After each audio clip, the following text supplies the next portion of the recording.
Tülay'dan Örgüler YouTube kanalıma hoş geldiniz. Bugün şöyle güzel, yapımı kolay bir model başladım. Bunun anlatımını yapacağım. Şöyle modelimiz. 6 ilmek kenarda şöyle pat bıraktım. Bu parçamda tekstil tipi lastik kullandım. İstediğiniz lastiğin üzerine başlayabilirsiniz. İpim bebe yünü. Orta kalınlıkta bir ip.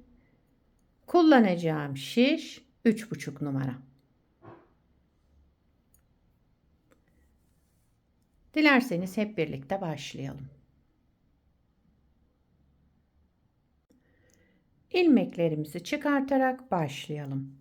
Bu model için ilmek sayısı 2 ve 2'nin katları olması gerekiyor. Şöyle her model 2 ilmekten oluşuyor.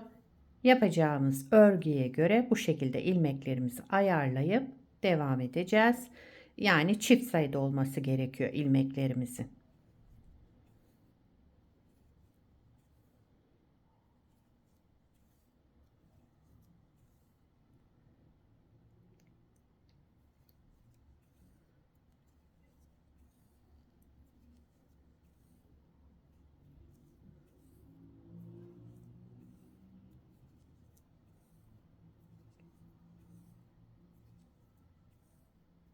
Evet, şişimde 20 ilmeğim var. 20 ilmekle modelimi kurmaya başlıyorum.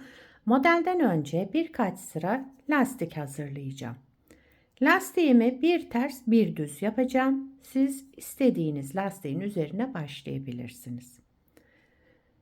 Şu şekilde lastiğimi başlıyorum. Kenar ilmeğinden sonra bir düz, bir ters, bir düz, bir ters örerek sıra sonuna kadar devam edeceğim.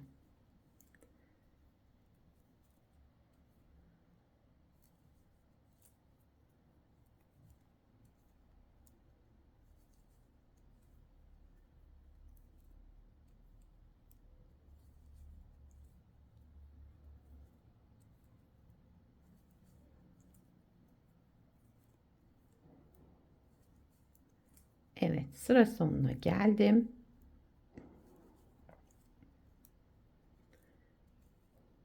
Kenar ilmeğimi de düz örüyorum. Örgümün şimdi ön yüzüne geçtim. Yine düzlerimi düz, terslerimi ters örüyorum. Bir ters, bir düz lastik hazırlıyoruz. Bakın düzleri düz, tersleri ters örerek birkaç sıra tamamlayalım. İstediğiniz ölçüde yapabilirsiniz lastiğinizi. Şöyle devam edelim. Şöyle bir ters bir düz lastiğimi tamamladım. Modelimiz 4 sıradan oluşuyor. Hep 4 sıranın tekrarını yapacağız.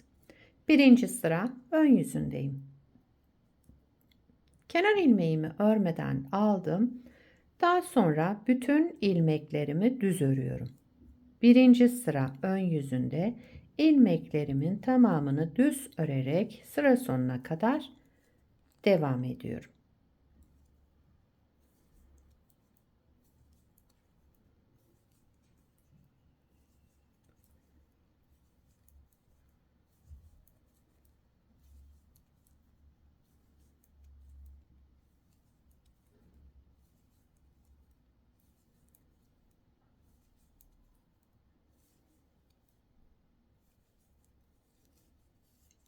Evet, birinci sırayı düz örerek tamamladım. İkinci sıra arka yüzündeyim. Kenar ilmeğinden sonra bütün ilmeklerimi ters örüyorum.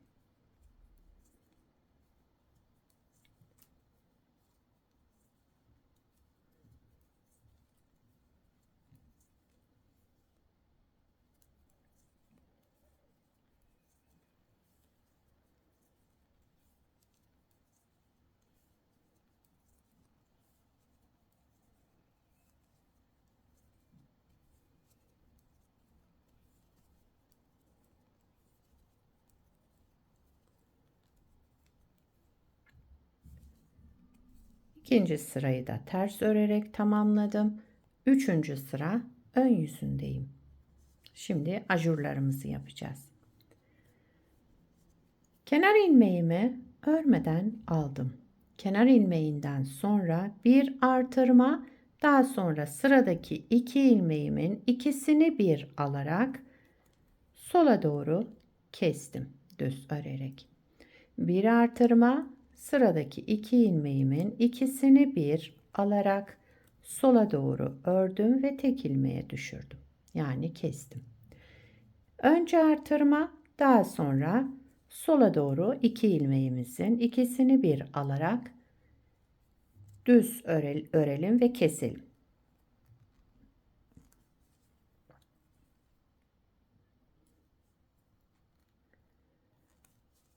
Üçüncü sıra ön yüzünde önce artırma yapıyoruz. Daha sonra sıradaki 2 ilmeğimizi sola doğru düz örerek kesiyoruz.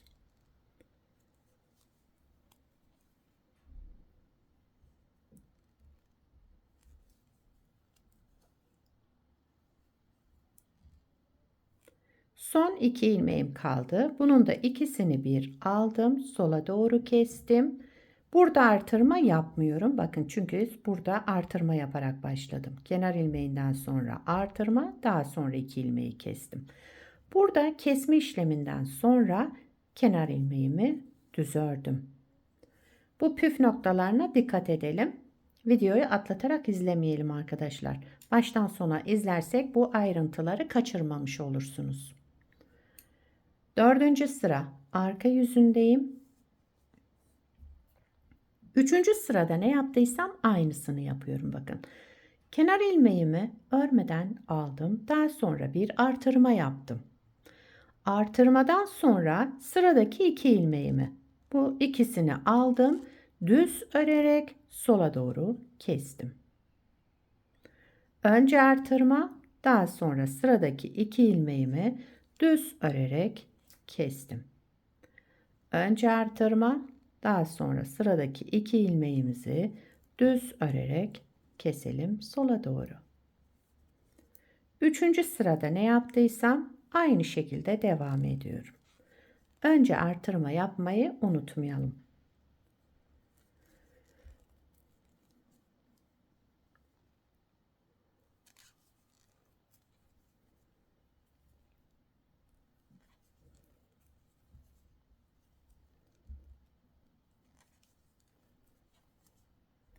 Evet, son 2 ilmeğim kaldı. Önce artırma yaptım. Daha sonra bu 2 ilmeğimi aldım. Sola doğru kestim ve kenar ilmeğimi de düz ördüm. Burada artırma yapmadım. Evet, modeli bir kez kurduk. 4 sırayı tamamladım. Modeli bir kez kurmuş olduk. Bir kez daha model kurulacak olursa burada birinci sırada ne yaptıysak aynısını yaparak devam edeceğiz. Anlaşılmayan yer olduysa videoyu tekrar baştan izleyerek birinci sıradan başlayabilirsiniz. Model böyle devam ediyor. Diğer parçamı tekrar göstereyim. Bakın burada tekstil tipi lastik üzerine başladım. Burada bir ters bir düz lastik üzerine başladık. Model oldukça kolay ve çabuk ilerleyen güzel ajurlu modellerden. Bu modeli istediğiniz örgüde kullanabilirsiniz. Yelek, hırka, süveter, atkı, bere hepsinde kullanılabilecek güzel modellerden. Etol şal yapımında da kullanabilirsiniz.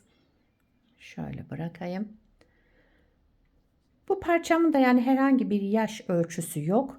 Öyle örnek parça olarak başladım. Evet.